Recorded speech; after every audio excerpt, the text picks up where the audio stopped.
Hey guys, welcome back. I hope you are having an amazing day. Let's get right into the stories. The first one is a pro-revenge story. To the backstory, this all happened in an EU country I won't name. I did my apprenticeship in a mid to large size factory as a machine operator. After completing my apprenticeship, I worked in production for about a month. Then I got called into the office and they asked if I could do some holiday coverage. I said, yeah, why not? Better hours and cleaner work. I learned the systems pretty easily since I'd been manufacturing those parts for a year. When my coworker returned from vacation, they asked me to stay and join their team. I agreed, thinking it sounded good. So I started working in the sales and quality department. Now to the present time, 5 years later, our team grew from 5 workers to 15 due to restructuring, which really helped us out. My boss retired last fall. After New Year's, we got a new young boss around my age, 29, who was a major jerk and sexist. A few weeks before he arrived, we'd hired a new employee, a nice young woman named Emma, age 21, whom I'd trained. If you're new, you're bound to make some mistakes, which is totally fine in my opinion. So I came in last Tuesday to hear my new boss, let's call him Jake, screaming like a maniac at Emma. I asked her what happened, and she said she filled out the wrong form, which happens even to me. Jake noticed it and yelled at her. I'll paraphrase what he said. Jake: "You stupid little idiot! How dumb can you be to fill out the wrong form? I should fire you and make sure you never find work in this field again." Emma started crying at this point. Then Jake stormed into his office and slammed the door shut. I asked Emma if she was okay, but she was still sobbing. So I brought her a coffee and took her to our office grandma, Maria. Everyone loves her so much. I was pretty pissed at this point and told everyone what happened. After they learned what Jake did to Emma, 3 of my coworkers stormed into his office and quit after 25 years with the company. Jake told them they were worthless and overpaid. They relayed this to us, and a plan was formed. Everyone would quit except for me, for now. What Jake didn't know yet was that we had a huge customer audit happening in 3 weeks, which I was the only one certified to prepare for. If we failed this, it would cost us 15 to 20 million euros and the customer would pull the contract. So after Jake learned that the whole department quit except for me, he was even more pissed. Jake: "Hey, why the hell did everyone quit?" Me: "Maybe because you're an a-hole and a sexist pig." Jake: "What did you just say, you a-hole?" Me: "You know what I said? And do you remember the big audit in 3 weeks by customer X?" Jake: "Yeah, what about it?" Me: "You know that I'm the only one certified to prepare for it, right?" Jake: "Yeah, and?" Me: "I quit as well because I don't want to work for such an a-hole boss. See ya." And I walked right out to say goodbye to my other coworkers in the whole factory. The production VP, Tom, noticed and asked what happened, so I told him, and he was pissed. He called the CEO, whom I knew pretty well, and said, "Alex, the crap's hit the fan big time. Come down to the production floor now." The CEO asked if it was important, and Tom said, "If you want to pass the audit in 3 weeks, then move your ass down here now." So Alex came running down with the entire C-suite and asked what was so important. I spoke up and said our whole department quit today and won't come back until Jake gets removed and fired. They asked what happened, and we told them. They were mad and asked how they could fix it. I said fire him and hire someone better. Because I had the most training and qualifications, they asked if I'd take the job, which I gladly accepted. We headed to my new office with my old department and Alex in tow. Jake saw me and said arrogantly, "Decided to come back and beg for your job, you little R-word?" I replied, "Nah, just here to inspect my new office, 'cause you're fired by now." He laughed and said that I was under him and only the CEO could fire him. So Alex came around the corner and said to Jake, "Get the duck out of my company, you're fired, and I'll make sure every company knows what you did." Jake turned white as a sheet. After that, Alex called the police and reported Jake for trespassing. In the end, I got a 70K raise and a bonus option, which I declined and asked if we could split it among my coworkers. I said, "I don't need that much money. Can we share the 1 million euros worth of bonuses?" Alex agreed and everyone got their jobs back. We completed the audit without any fails. The customer was happy and so were we. The next one is an entitled people's story. I never thought I'd end up in a legal battle with the mayor of my small town, but life has a way of throwing curveballs at you. This all started when I decided to build a bridge on my property to connect 2 parcels of land I owned on either side of a creek. I've lived in this town my whole life. My family's owned this land for generations. The creek running through it has always been a bit of an inconvenience, separating the usable parts of the property. I finally saved up enough money to build a simple wooden bridge across it. Nothing fancy, just functional. Before starting construction, I did my due diligence. I checked local ordinances, confirmed property lines, and even had a surveyor come out. Everything was in order. The land and creek were 100% on my property. I didn't need any special permits for a small private bridge. I was good to go, or so I thought. I had just started laying out materials when I heard the unmistakable voice of our town's mayor, Karen Johnson. She came marching onto my property like she owned the place. "What do you think you're doing?" she demanded. I explained my bridge project. She immediately started shaking her head. "Absolutely not. You can't build here. This creek belongs to the city." I was dumbfounded. "Ma'am, I'm certain this is my property. I've checked everything." Karen wasn't having it. "I'm the mayor. I think I know what land belongs to the city. This creek is city property and you're not building anything here." I tried reasoning with her, showing her the property maps and survey results. She dismissed them all, insisting she knew better. When I stood my ground, she threatened to have me arrested for trespassing. On my own land. "Fine," I said. "I won't build the bridge, but I think you're mistaken about who owns this land." Karen smirked. "We'll see about that. Don't let me catch you trying to build anything here again." I was furious, but decided to play it cool. I had an idea. The next day, I called the city office and requested all public records related to the creek and surrounding property. I also hired a real estate lawyer to look into the situation. While waiting for the records and legal advice, I decided to have some fun with Karen's ridiculous claim. If she wanted to insist the creek was city property, I'd treat it that way. I called the Public Works Department. "Hi, I'm reporting a fallen tree blocking the creek on my property. Since this is city land, I assume you'll send someone to remove it?" The confused clerk said they didn't maintain private creeks. I feigned surprise. "But Mayor Karen assured me this was city property. She must have been mistaken then. Thanks for clarifying." Next, I called about repairing some erosion along the bank. Again, they said it wasn't their responsibility. I played dumb.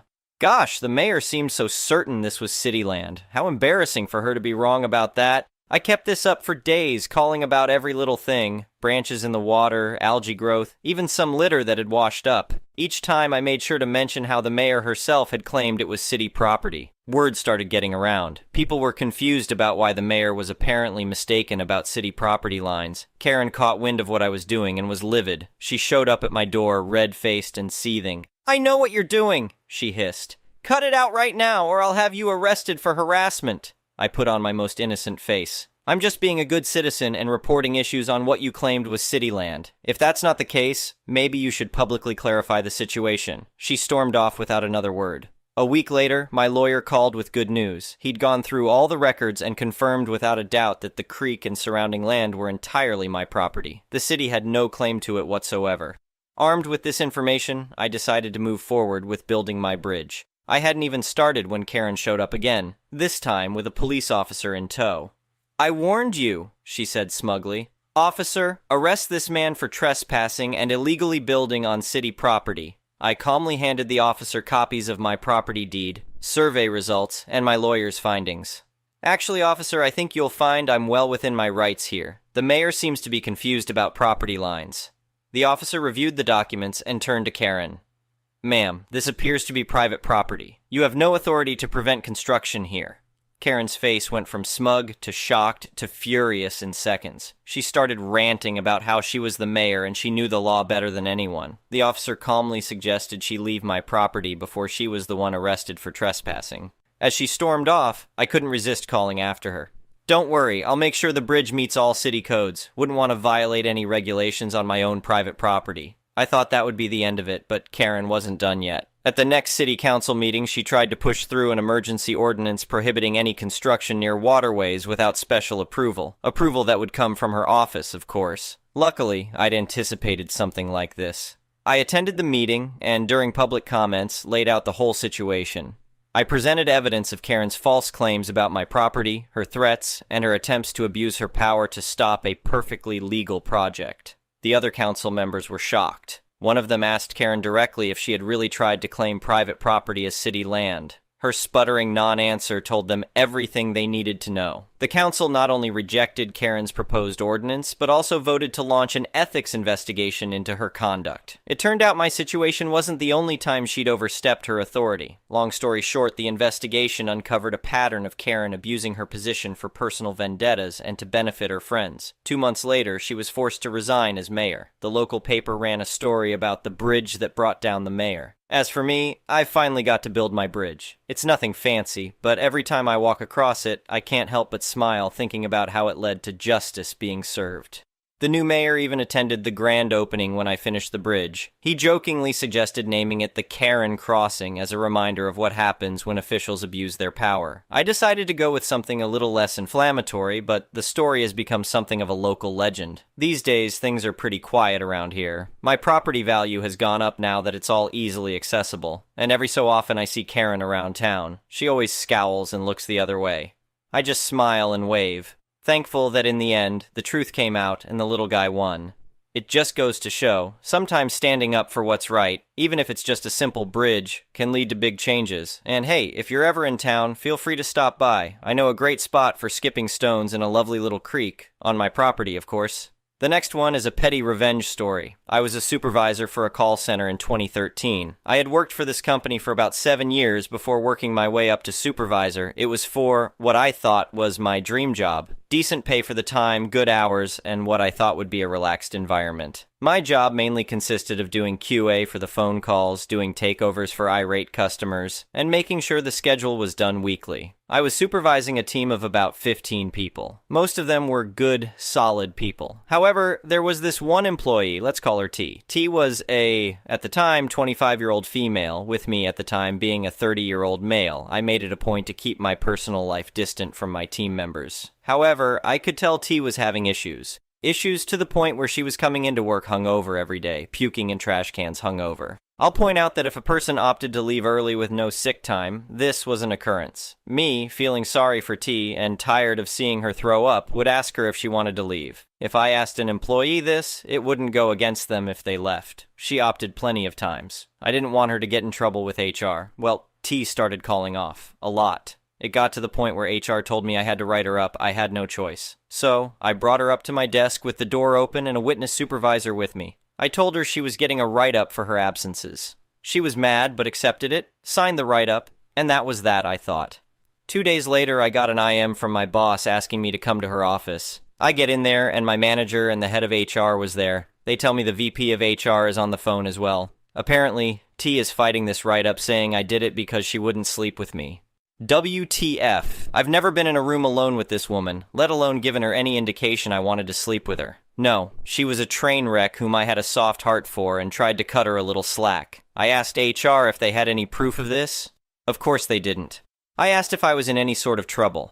My manager hem and hawed until the VP spoke up and said without any actual proof, no, I wasn't in trouble, but advised me to keep clear of her. I advised them no problem, except I was her supervisor, so that might be a huge issue unless she's transferred to another team. HR told me they didn't have room for her anywhere else and to just do my job. Okay, then a little petty revenge, then no longer could T go home early if she was hungover. No quarter given, no help. Had she shown up to work and done her job, no problem. But, like I said, girl was a train wreck. She would burn herself. On top of no help from me, I also had to do QA on her calls. Well, enough examples started to show up with her slurring her words, and one call when she didn't mute herself and the sound of her dry heaving could be heard over the phone. Hell, there was one where she fell asleep. I had enough ammunition now for a final write-up. Now, I was smart enough to not attempt this alone. I reached out to my manager and HR to be present while I wrote her up. They had already seen my QA notes and the tracked attendance, so they were on board. She was called into a conference room with all three of us. I informed her this would be her final write-up due to all of these reasons. She at first tried to scream I had harassed her and this was a witch hunt. No dice. HR told her before, and again, there was zero evidence of this. She suddenly flipped out and started screaming and then threw a chair across the room. HR termed her on the spot. Security guards were called to escort her out. It was a large to-do. I left the room and went back to work after she was escorted out. It was a small victory, but victory nonetheless. The moral of the story, don't dump on those trying to help you out. The next one is a malicious compliance story. Many years ago, I worked in aged care as a personal care assistant, the lowest rung of nursing staff, basically responsible for all the physical labor, such as showering residents, residents, assisting them to go to the toilet, getting them in and out of bed, that sort of thing. I loved my job, I genuinely did, and for a while worked at an agency going from place to place before getting poached by a specific nursing home, which is where the malicious compliance takes place. I had been working there for about a month, doing 4 days a week, all afternoons 3, 10 p.m., and 2 of those afternoons were back-to-back Wednesday and Thursday, and this is where the other nurse comes into play. Every second Wednesday, without fail, she would call in about 20 minutes before her shift, the 10 p.m. to 6 a.m. overnight shift, was due to begin, leaving no time to get agency staff in to take over. Now I could wait until they arrived, but by the time they got there, it would likely be after 12 and my trains home would not be running. So in the end, I took on a double shift, 3 p.m. to 7 a.m., leaving me tired mentally and physically trying to get home on a packed morning rush hour train, so not much fun, but given the other option was to leave my residence without proper care, and that would never ever happen. This meant that by the time I got home, it was around 9:30 a.m. and couldn't get immediately to sleep due to needing to eat, shower, and do the plethora of tasks needed to be done before going to bed for the day, meaning I wasn't able to get to sleep until around 12:30, and my train to work left at 13 o'clock. This was obviously untenable, and after trying to do a double, followed by a regular shift, sans sleep a few times, I realized I was becoming a danger to my residents, my fellow staff members, and myself, due to not being able to maintain concentration. In the end, I told my RN that on the Thursdays after a double, I would not be able to do my shift for fear of someone getting hurt, which would open the nursing home and myself to potential legal trouble, not to mention someone suffering because of my choices.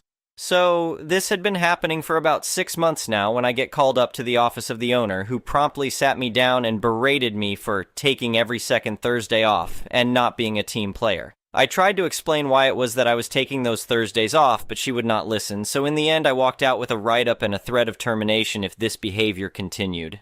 Fast forward to the next Wednesday when, as usual, the other nurse called in 20 minutes before shift start saying she couldn't make it, leaving us a nurse down for the night, so the only person on for that entire shift would be a registered nurse. And you can't lift or assist people with only one person without using a hoist, and even then, you are meant to have 2 people for safety reasons. The nurse in charge of afternoons rolled her eyes after the call and said, "Looks like you are doing another double-bearded guy," to which I replied, "I can't, and since staying until agency staff get here is not an option since I wouldn't be able to get home, I suggest you call the owner and see what she recommends, and if she needs me to stay I will, but only if she gives me the direction herself and then confirms it with you." After 10 minutes, the owner hadn't answered any attempts to call, and I said, "Sorry, I have to leave," and the RN for the night shift began to get angry, to which I responded, "I will get fired if I stay here and then need to take tomorrow off, or someone could get harmed if I stay and then work. Neither of these is a great outcome, so I have to go."